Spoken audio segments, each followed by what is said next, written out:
The Harvard professor Francesca Gino was placed on a 2-year administrative leave after being found guilty of academic fraud in June 2023. A trio of academics writing for the Data Colada blog posted 4 main posts suggesting Francesca, or someone else, tampered with data. After Harvard University's independent investigation concluding Francesca was responsible for research misconduct, she made a statement saying, "I want to be very clear.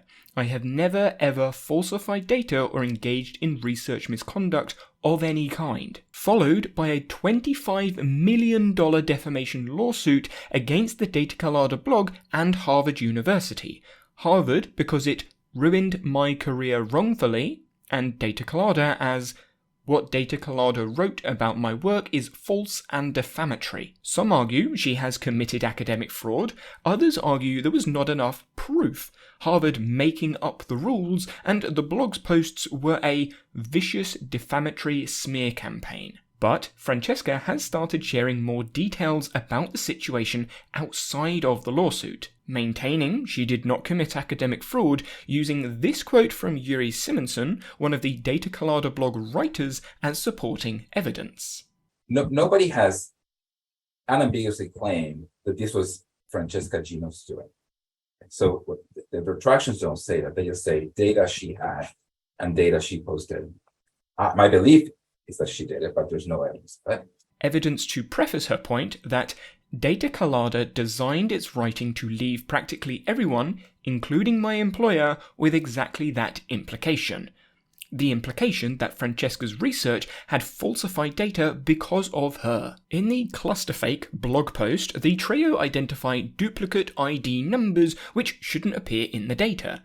But Francesca points out that there were other duplicates the trio either didn't see or omitted from their calculations. They omitted rows 5 and 75, which also have duplicate IDs, ID 13. Also pointing out 2 of the highlighted cells the trio identified as out of order were actually in order. 2 observations that are in fact not out of sequence, namely row 69, ID 101, and row 70. ID 7, row 69 because it is larger than 95, and row 7 because it is part of condition 2, but I think that would still be out of order as 5 is smaller than 7 unless I'm misunderstanding something. After rerunning the analysis, Francesca shows a new correct figure, claiming the corrected B-swarm plot shows the Data Colada narrative collapses when including the third condition, the third condition being the control. She did 3 different analyses, all 101 observations,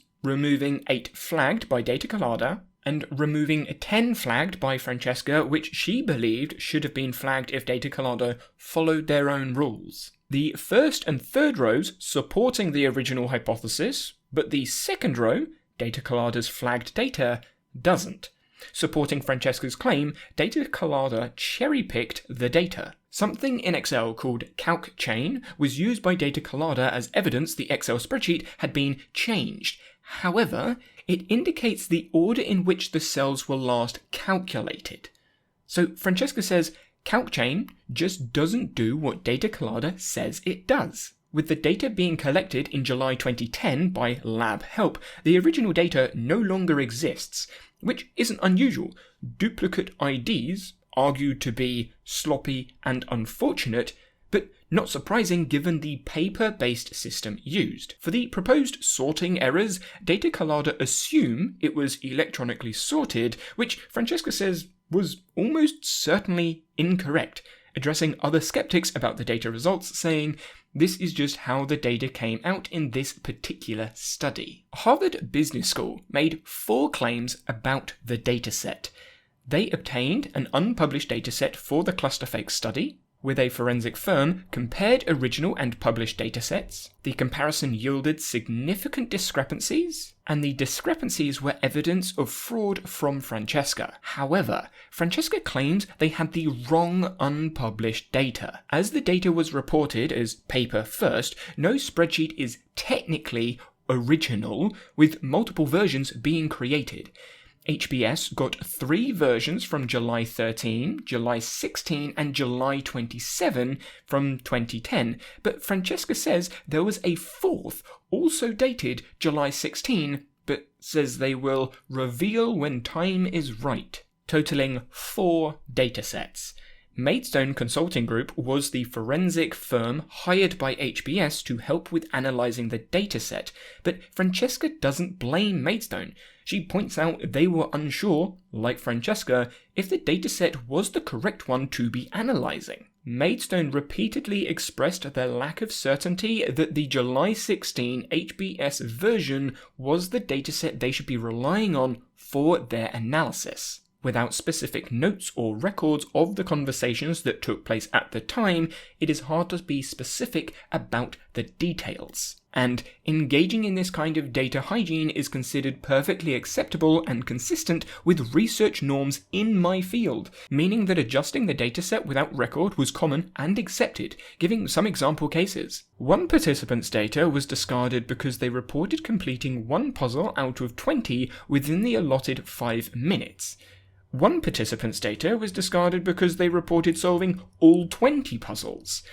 5 minutes to complete 20 puzzles leads both these results to be implausible. Francesca saying that research assistants likely removing them from the dataset. The discrepancies between the used dataset from July 16 and omitted dataset from July 16 are coming soon. With money being involved in this study, receipt records were kept which Francesca uses as evidence the omitted dataset was the correct one that was used for the published study. According to the July 16 HBS version, 3 participants should have received $7, but the subject receipts indicate that only 2 subjects were paid $7. The July 16 HBS version says 14 subjects were paid $16, but the payment receipts say only 11 were paid that amount. In contrast, the July 16 OG file gets both those numbers exactly right, with Francesca saying the OSF published data is the dataset that most accurately reflects the participants who were paid. She says she doesn't know the purpose of the July 27 version, but as it was owned by JF, the document could have existed for various reasons not mentioned. A New Yorker article came out before the Data Colada blogs, but according to Francesca was biased from the start. One person interviewed by the reporter saying, "I would go as far as saying he is a DC fan." DC referring to Data Colada. And Francesca goes on for a while with various quotes from the article that are portrayed as fact, saying the fact-checker had shared 58 facts to fact-check. I described how 52 of them were either incorrect or misleading. Even basic facts, example, what my degree was in and which years I spent at each university, were incorrect. Fact 1. At the end of your postdoc, Harvard Business School declined to extend you an offer for a professorship. Inaccurate. HBS did not indicate they would hire me after the postdoc when they offered me the postdoc. It is not common to be hired after a postdoc. Fact 2. At this time, you entered a 4-year period of professional difficulty. Completely inaccurate. This is someone's opinion about what they alleged I was emotionally going through, but it is fake and speculative. The 2 years at CMU, a prestigious university, were years of great personal development. I had wonderful mentors and I learned a lot. I started a job as an assistant professor at UNC, another renowned university, in 2008 and had other offers. There was nothing difficult professionally about that. Going on and then bringing up quotes from the article like, "We acknowledge and we took seriously in our decision-making statements by all witnesses that they never doubted the integrity of the data in the study or studies in question." But Francesca claims the New Yorker reporter repeatedly insinuates there is something suspicious about my overall productivity. Acknowledging journalism is an act of selection, but readers should be aware that, in my case, the New Yorker reporter was not only selective, he was downright sloppy in his reporting. The New Yorker article saying, in 2020, she was the 5th highest paid employee at Harvard, earning about $1 million that year, slightly less than the university's president.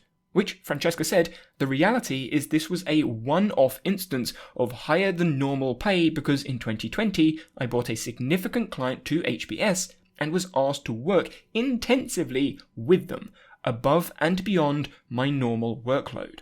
Another questionable decision was for the journalist to include one former graduate student thought that she caught Gino plagiarizing portions of a literature review, but tried to convince herself that it was an honest error, to which Francesca said, to introduce a speculative allegation with absolutely no substantiation is deeply, deeply irresponsible and damaging.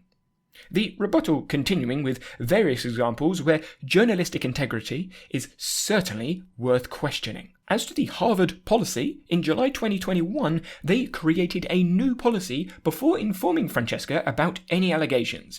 Maybe coincidental, but Francesca says HBS imposed this policy without vetting it with faculty or receiving the approval of the faculty to change its academic fraud procedures. The new policy limited the number of advisors allowed to 2, Francesca picking a lawyer and HBS advisor, adding that she couldn't discuss the investigation or related information with others.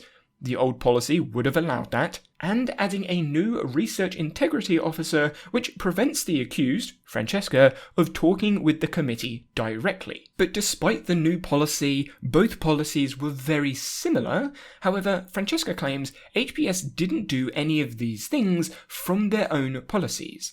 Conduct a thorough, fair and objective investigation, take into consideration the rights and reputation of the accused, including confidentiality, or prove research misconduct showing intentional misconduct. She claims the committee rejected defences and responses, refused alternative explanations, ignored contrary conclusions, shifted burden of proof to disprove, ignored obligation to be intentional, reckless or negligent, ignored obligation to compare against peers in the field, was too fast with the harshest sanctions recommended, and the HBS conducted a bad faith investigation, failing to maintain confidentiality, also saying HBS has impeded her efforts to get data she needs to prove her innocence, and breached its contract by putting her on a 2-year unpaid administrative leave. We are still waiting for appendix information and rebuttals to the other 3 papers, but it seems to me that mistakes have been made by most involved. What consequences this will lead to is what I'm interested to see. Dealing with academic conduct can be messy. There is too much of it for my liking, but teaching and researching are different jobs to me, and when you combine them, you're more likely to get one that suffer, maybe even both, unless workload is managed well. And education systems seem quite stretched at the moment, so maybe taking away some of the requirements would help, but I'm just a guy on the internet. Thank you to those that helped in peer review, and if you do want to contribute in any way to the conversation or maybe take part of the peer review, there is a link in the description below.